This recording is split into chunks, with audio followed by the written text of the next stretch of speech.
খেলাফত যুব মজলিস, ছাত্র মজলিস, তারা ছাত্র সমাজের মধ্যে, যুব সমাজের মধ্যে কাজ করছে।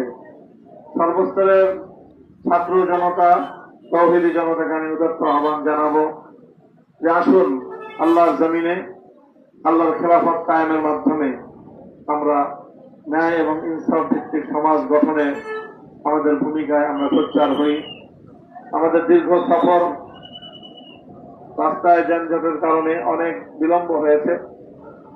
অনির্ধারিত আপনাদের এই পথসভায় আমরা আর কাল বিলম্ব করতে পারছি না।